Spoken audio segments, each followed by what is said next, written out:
bulan suci Ramadan. Dan Allah Ta'ala anugerahkan pada kita di bulan Ramadan itu secara fisik kita lemah. Yang harus kita kendalikan itu adalah lisan. Qaul itu sekali lagi ibrazu ma fid dhamir, mengendalikan apa yang ada dalam hati. Qaulun ma'ruf tadi itu pada keluarga, pada istri, pada anak yatim, orang miskin.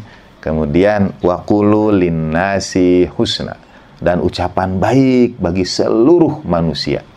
Kalau qaul itu hanya disebut dengan lisan, maka apa yang tertulis tidak masuk qaul.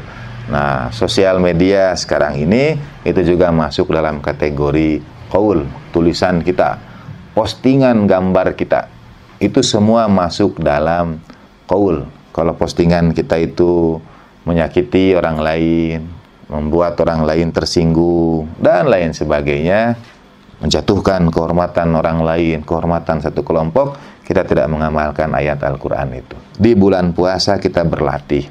Pertama dengan berusaha mengendalikan apa yang ada dalam hati itu.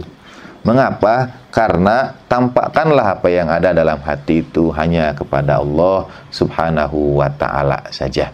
Orang beriman itu, kata Imam Ali alaihissalatu wassalam, wujuhum mabsutah wa qulubuhum mahzunah. Wajah mereka cerah ceria, tapi hati mereka menyimpan duka. Jadi mereka terlatih untuk tidak menampilkan, tidak menampakkan apa yang ada di dalam hati itu. Ibrazu ma fid dhamir itu. Walaupun hatinya berduka, tapi wajah mereka cerah ceria.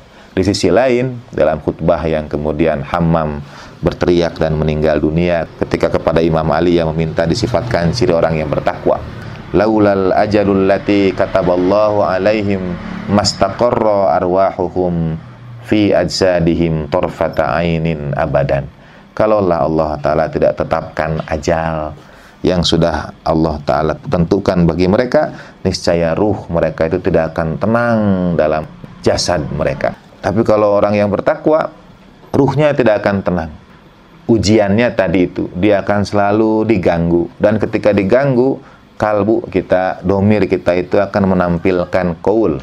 Sehingga kita mungkin diganggunya oleh orang lain, tapi orang-orang terdekat kita yang menjadi sasaran qaul kita yang tidak baik, ucapan kita yang tidak baik. Saya pribadi, pada keluarga, pada orang-orang terdekat saya, terlalu banyak qaul itu yang tidak sesuai, padahal mungkin gangguan yang saya terima dari luar.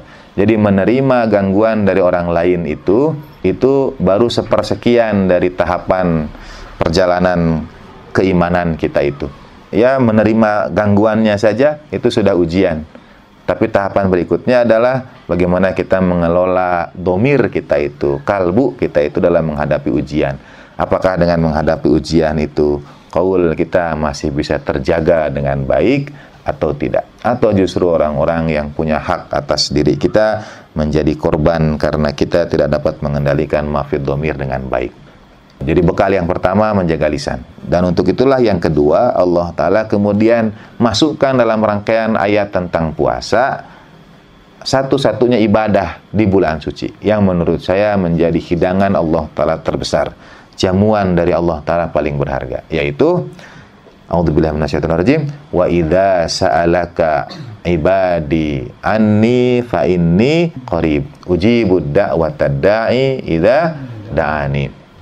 Kalau hamba aku bertanya kepadaku tentang aku, katakan aku itu dekat, aku menjawab doa orang yang berdoa kepadaku. Lisan kita, kalbu kita, domir kita di bulan suci selayaknya dipusatkan pada doa.